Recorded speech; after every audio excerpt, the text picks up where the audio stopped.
Another game coming down to the final play. The Vikings falling short, though, in this one. The Lions win 29-27 in heartbreaking fashion. Welcome into Vikings Postgame Live. I'm Tatum Everett alongside Vikings legend Robert Smith. You're going to help us with some film breakdown. We'll also hear from Vikings head coach Mike Zimmer. And the guys back in Detroit will file the Between the Lines report, give their insight into what happened today. But, Robert, an overall effort was there in the second half, but the Vikings fall short. Yeah, and you go back to some of the decisions. Obviously, the decision to chase two-point conversions early hurt. But you really have to give the team credit for the way that they fought back in this one. Had an opportunity in that second half really to just kind of fold based on what had happened in the first half, but put themselves in a position to win, came up with some big turnovers at key moments, but just couldn't finish the job. No, could not finish the job. It was a last-second touchdown. Let's go to those highlights and see how the game unfolded. Here in the second drive of the first quarter, Kirk Cousins to Justin Jefferson for 18 yards. That would set up Greg Joseph with a field goal of 41 yards to make it a 3-0 game. The Vikings obviously settling here for the field goal. And then we have, up next, we have this play from DJ Wonnum. A lot of guys missing in this one, a lot of key pieces of the defense, but DJ Wonnum stepping up big for his third sack of the season. Yeah, a lot of young players really stepping up in this one. Blake Lynch obviously rose up, made some big plays later in the game as well. Kirk Cousins rolling out here in the first quarter. He finds Justin Jefferson for 34 yards, which would set up another field goal as the Vikings could not convert again in the red zone. Yeah, and we talk about the 2-point conversions, going for 2 being an issue. You have to remember, the first three times that the Vikings had an opportunity to score in the red zone only came away with 3 points. The Lions got hot in the second quarter. Jared Goff finds T.J. Hawkinson in the back of the end zone. And then after a Cousins strip sack fumble, Goff to Brock Wright on the next drive, 14-6, 2 touchdowns to the tight ends today. Yeah, and Brock Wright, that's his first NFL touchdown. He's a undrafted free agent out of Notre Dame. And here's Greg Joseph, 3 for 3 today on field goal attempts. He would close the gap 20-9 there in the third quarter. And this is when the Vikings offense started to come alive. Alexander Mattison with a touchdown in the third to make it 20-15, but a failed 2-point conversion. Yeah, we talked about that decision to go for 2 here and trying to close the gap to just 3 points right there, and ended up making that same decision and failing 2 other times. And this, what a grab by KJ Osborne for this touchdown. Right? This is a great throw by Kirk Cousins as well. He's just anticipating where Osborne is going to be at the back of the end line and puts it in there perfectly. And at that point, I think, this is the interception, I believe. No. Well, this is an example of really in the second half, this Vikings defense did a much better job covering up those tight ends downfield and forcing Jared Goff to hang on to the football. And Cousins to Justin Jefferson for the lead, 27-23, but they left too much time on the clock. Jared Goff finds Amon-Ra St. Brown as time expires in the end zone. That was a tough one to watch right there. I mean, you didn't realize how, the Vikings had the timeouts. The Lions only had 1 on that final drive. They roll on down. Now, it's a little deceiving because the passing yards, they did reach 272 passing yards, but until that final drive, they only had 20 passing yards or 15 passing yards in the second half, which is kind of crazy until that last drive. Yeah, the Vikings really did a great job in that second half on both sides of the ball. We showed that one play as an example, the way the tight ends for Detroit really handled the linebacker situation with Kendricks being out. They really exploited that in the first half, but the Vikings did a much better job covering that up in the second half. They forced some 3-and-outs, and they were able to hang on to the football, so really dominated the time of possession and the yardage battle in that second half. But you look at that last drive, Detroit did what they needed to do when it mattered the most, and really the coverage on that play, I think Dantzler and Woods, they just gave Amon-Ra St. Brown just too much space on that play. That really was the difference in the game. Yes, the game of inches and many decisions, right? Well, this first one, though, no doubt about it, Justin Jefferson put on a show. We'll also talk about how many injuries there are right now on the team and how this is affecting maybe the way that the team is gelling with so many new guys needing to step up in big moments. And finally, it is Detroit's first win. They were 0-10-1 heading into this game, and now they're 1-10-1.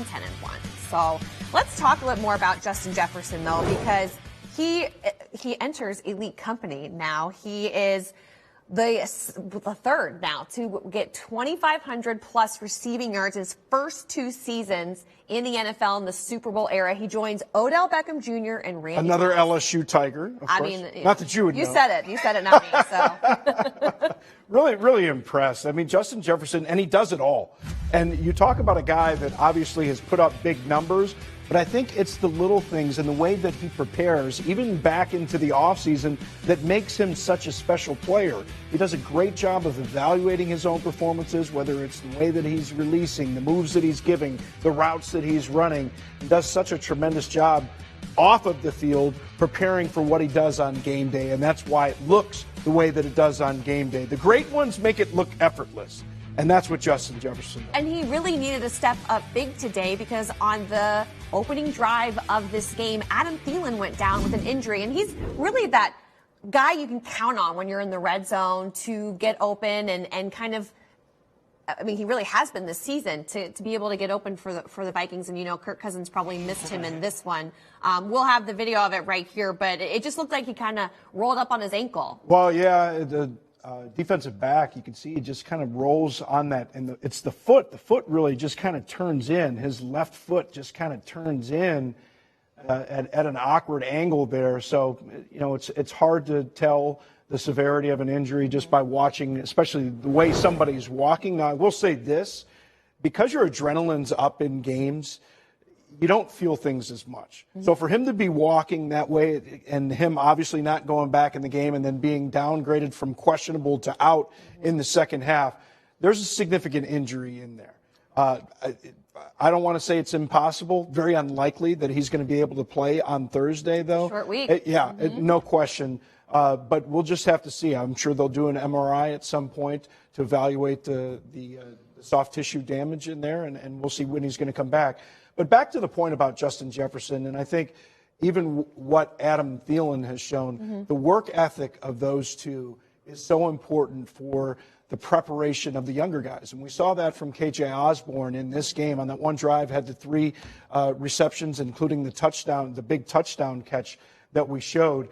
Those guys, they have learned the way to prepare, and they are ready to step in. So we'll see how long that's going to have to be. Yeah, that would be a big blow as the injury list feels like it just continues to grow at this point of the season. But right now, we've got Vikings head coach Mike Zimmer at the podium after this Lions game. Okay, probably didn't play well enough to win today. We didn't play well in the first half. We get a 4th down stop in our own territory, end up getting a field goal. We turned the tight end loose on a route. Had some over routes that hit on us. We had to change some things up at halftime, but we didn't start the game well enough to really play as well as we could. Came back better and played better in the second half, but obviously the end of game situations. Like I told the team, you played all these close games. They're going to come down to either win or lose, and that's just the way the NFL is. Mike, coverage-wise, you mentioned changing some things up at halftime. What did you see in the first half as far as Wild? Well, they're hitting us on some over routes. Running the ball, taking the receiver, and running them across the formation, and getting outside the pocket a little bit. So we had to just change it up. Yeah, I couldn't even. No, he was supposed to be off, but I couldn't tell exactly where where inside help was or not. But I mean, yeah. Like those last couple of timeouts that you called, was there something that you saw that they were doing that you didn't like, or were you just calling them to make sure that you set up? I just wanted to see what the formation was going to be. How was the team doing after a loss like this? Obviously, it was the Lions' first win of the season. How's the team doing, and what can you kind of say about that? I already told you what I said to them, but they're not doing good. But Like Madison today was. Excuse me? Madison was forced into the kind of primary running back role. What do you think of him? It's hard for me to say. I think he had some good runs, and I thought maybe there were some holes he missed too. What do you think was behind some of the offensive struggles in the first half? I don't know. They do a good job mixing up the coverages. They're when we played them the first time, we only scored 19 points or something. But we had to get on the ball and move, a little bit more tempo in the second half because we just seemed methodical and lethargic in the first half, I thought. The pressure in the first half, they have shown that this Yeah, year. well, they've had some zeros. The one play that Adam Thielen got hurt on was a zero that we tried to hit a wide receiver screen on. But, yeah, they've done that some.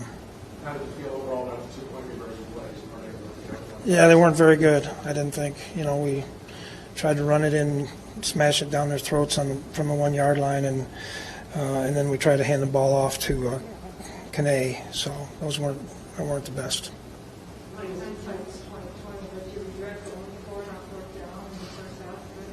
Yeah, because we gave him 3 points there. But, we weren't playing very well. I was trying to get something going. The 2 plays before that, we had guys wide open, and so I thought, maybe, I had confidence in the offense to hit that. Yeah.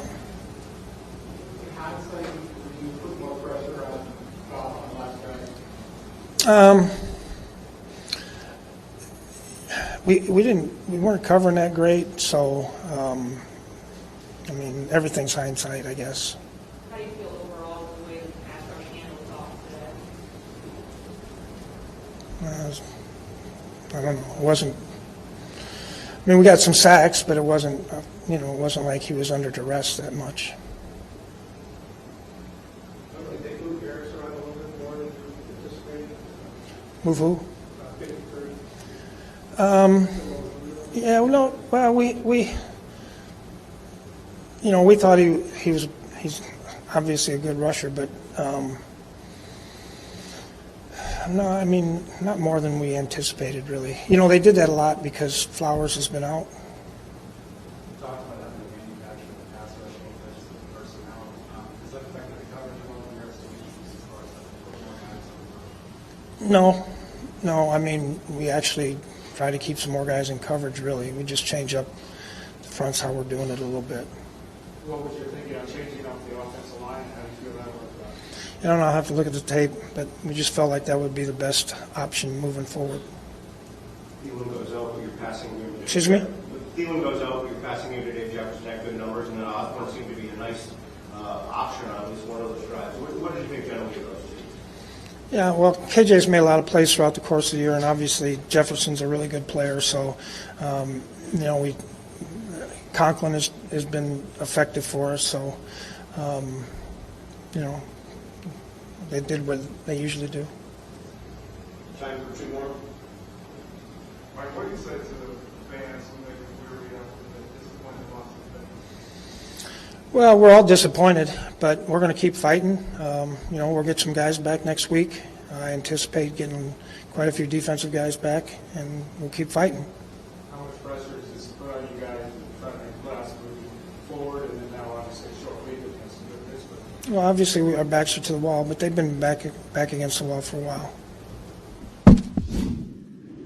Coach Zimmer ending his press conference talking about the fight of this team, which is something that's really been the theme the last 2 weeks. He knows that they have the guys to get it done. They're just so decimated at certain positions right now. Well, you heard him, though. He said he expects some of those players to be back. Now, I would imagine that Kendricks is going to be back and Peterson's going to be back. Those are a couple of guys. But, of course, we're going to see who's not going to be back. And Adam Thielen, I think, being that biggest name is more than likely now not going to be able to play based on what we saw from him today. Some of the big and maybe some unexpected names, about a week ago heading into this matchup were out today. No Dalvin Cook, Anthony Barr, and Eric Kendricks were not in that linebacking crew. A lot of young guys stepping up today. And Patrick Peterson out, as you mentioned. It really goes to show you that these veterans make very big impacts. But, let's actually talk about a couple of these defensive guys that had games today. You had DJ Wanham with a sack, Yeah. Blake Lynch, 2 sacks today, and Cameron Dancer gets an interception. Yeah, and you heard Coach Zim talking about what happened in the first half, especially with those big hits to the tight ends and some of the adjustments that they made defensively. I thought that they did a tremendous job, and some of those younger players like Wanham, like Lynch, they did a nice job applying pressure on Jared Goff. They did a nice job in the secondary covering up, but with that pressure, able to get home a couple of times and to force a couple turnovers. All right, well, we're going to check out Blake Lynch in action right now, Robert. Yeah, you can see Blake Lynch coming off of the edge right here. And, of course, his Baylor Bears won the Big 12 championship this past weekend.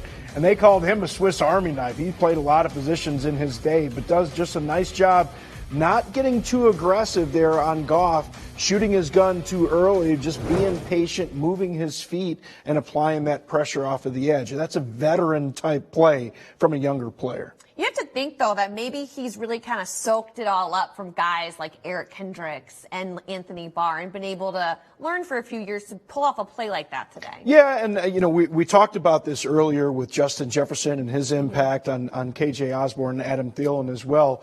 Those younger players, they benefit from those veterans, and you have to have a veteran that's like, hey, I'm not just here. I know that you're a young player, and eventually you want to get your time, so I'm not going to teach you anything. That's not the way that these guys are. You're absolutely right. You have a guy like Eric Kendricks and some of those veterans along the defensive line and in the secondary that are really taking those younger guys under their wing, trying to teach them the finer points of their position, and I think that's really paid dividends when those guys have had to step in and replace some of those injured players. Well, you mentioned Justin Jefferson again, so I want to bring him up once more because he really had a little bit of an off game last week, able to come right back in this one, putting up some big numbers and really kind of being the spark plug there in that second half and making Kirk Cousins more comfortable. Yeah, and I think Kirk maybe struggled a little bit with his accuracy in that second half, and a lot of people were wondering, is Justin Jefferson maybe going to become that diva that so many wide receivers? Is he going to become impatient?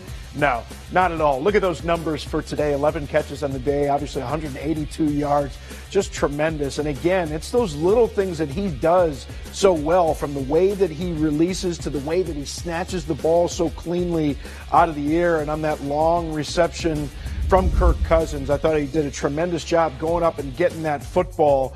He had some space. He was already behind the defender on that. Kirk Cousins was a little bit short with that throw, but he was able to pull this ball in. Kirk misses to the right spot, misses to the inside. But we're going to take a look at this play right here, and you're going to see Justin Jefferson lined up in the slot. He's going to take off right down the field, and he gives just a little bit of a shake to make it look like he's going to break out or in, but he just turns on the jets and goes and gets this ball. And that's the thing that Kirk Cousins has learned, I believe, with Justin Jefferson. You have to be able to trust your guy to be able to go up and make those 50-50 ball type catches like that. He was a little bit short with that throw, but again, missing it slightly to the inside, which is better because of the leverage that the defender had. But a nice job by Justin Jefferson going up and picking that one up cleanly. Yeah, and Jefferson, in a time where you just need someone to come up with a big play, like right there, he seems to just hear his name and get called. Someone who came up with very big plays today for the Lions was Jared Goff. And it's a little unexpected because he has not had the best of seasons, but he had a very big first half that really set the tone. Yeah, and of course, Dan Campbell taking over the play calling just a few weeks ago. I think Jared Goff has really started to come into his own in that offense, and not good timing for us, certainly. No. And but I mean, they were able to get to him in the second half, I think being able to apply that pressure certainly helped. But when he needed to do it the most on that last drive, was able to get it done. And you can see the pressure right here. We talked about the changes that were made. Look at nowhere for Jared Goff to go down the field. They talked about those tight ends running wide open, some of those over routes that were open in that first half. Nothing there in that second half, so that pressure was able to get home, and they forced Jared Goff to get out of the pocket. And it's not the prettiest thing when he has to take off and run. He wasn't able to pick up much on that play. No, but we love when we see Kirk run. Kirk Cousins, let's take a look at his scatter chart right now and see how he did on the day. He was 30 of 40 for 340 yards, 2 touchdowns, another game without an interception. And, he normally puts up numbers like this when he plays at Ford Field. Unfortunately, though, this is his first loss at Ford Field, and really his first loss to the Lions in his career, Robert. Yeah, it's unfortunate, especially the way that he was able to operate on that last drive and able to get that touchdown to Justin Jefferson to put the Vikings up there. But I thought, especially considering the offensive line shuffling that occurred, some of the issues that presented with some pressure in Kirk Cousins' face, he was able to really elevate his play in that second half and not be gun shy. And people say this all the time. If you hit that quarterback, it affects him. Like, it happens to every quarterback. Like, it's not something that's unique to any quarterback. You get hits on a quarterback, it's going to affect him. But he was able to stay calm in the pocket in that second half, even after some of the hits that he had taken. Even though he wasn't sacked a lot, he was taking some hits in that first half. And I think that had something to do with the changes that were occurring up front. But he was able to stay poised in that second half and really was good with his accuracy and decision-making, which is what you always want out of your quarterback. Right. I think one name we didn't put on that notable injury list was Christian Darrisaw, who was out. He'd been playing really well for the last few games, and it really did lead to the shuffling of the offensive line, like you said. But I have a special surprise for you, Robert. We have our Between the Lines segment. Gabe Henderson is alongside your pal, Pete Bursich, and they are going to file this report from Detroit. All right, Tatum. Well, the Vikings lose today. No Kendricks, no Barr, just no energy today here at Ford Field. No, I mean, I think what this does tell you, if you're a player, is you can't play just half of a football game. Yeah. You know, offensively and defensively, not a lot of momentum in that first half, and then they come back in the second half, and kind of like what we've done throughout the season, we just dug ourselves too deep of a hole to be able to come back and really put the Lions away. We managed to get the lead. Yeah. Right? The Lions, I don't think, led at halftime, you know, for the whole season. I mean, maybe they have. I don't know. But they haven't led a lot of football games. And yet we came back, go ahead, and let them come from behind and win on the last-second play. Yeah, last-second play that happened literally right where we're standing. And you look at it and say it should have never got to that point. That last drive, 14 plays, 75 yards. The defense, tell it who has, but still – how do you just get over this hump? I just feel like we keep saying this every week. Yeah, I don't know. I mean, you know, you're making way with moving guys around, and, you know, getting Willikis in there, taking guys, putting them at different positions on the defensive line. You got all your Blake Lynch, I think, played very, very well today. He got his number called. So you're doing everything that you can, but that still doesn't mean you had opportunities for interceptions that you missed. That, you know, and then you look at the last drive, and we went with a three-man rush. I'm interested to know why, you know, because we hadn't really done that much all year. But to do that and let the receivers get out of bounds, I mean, it's like, you know, your offense, the only drive that you really stalled on offense was the one where you had 15 yards in penalties, you know, a holding call and then a false start. So, you know, it's still not like what Detroit did. It's what we kind of weren't able to execute, and that's, you're right, that's kind of been the feeling for the entire year. Yeah, we have more total yards than them, better on third down. Pretty much in every statistical category, we were better than the Detroit Lions. They tried to give us the ball, fourth down, right? Plenty of times, forced fumble, right? You know, sudden change. They give us the ball to go ahead and get the go-ahead score. I mean, it's frustrating. I mean, it's one thing to go in at halftime with that kind of a deficit.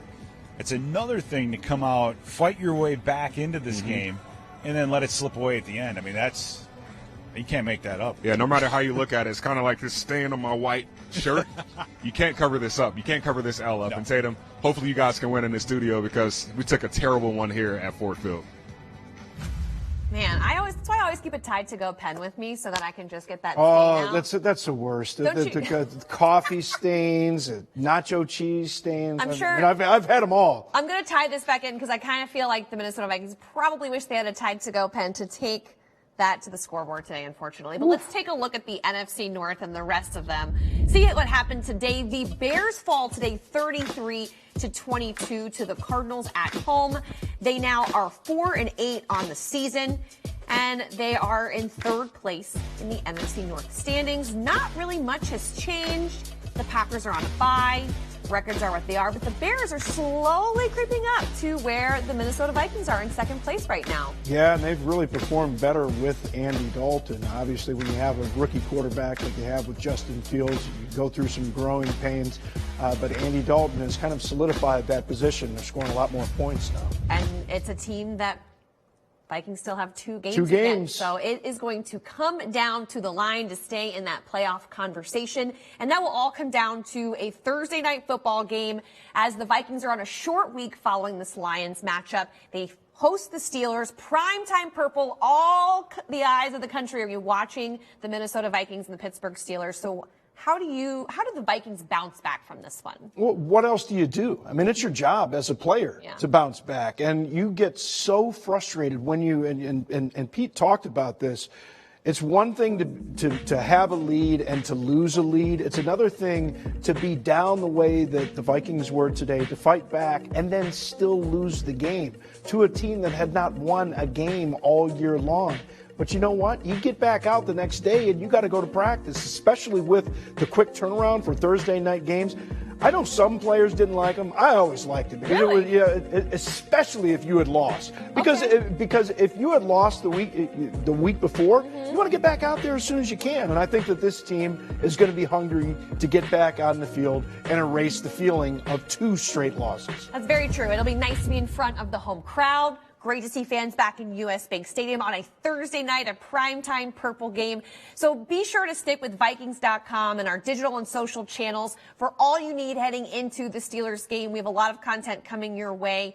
Thank you so much to Vikings legend Robert Smith for being here today for our Vikings Postgame Live. We will see you guys on Thursday night this time around. Let's go Vikings.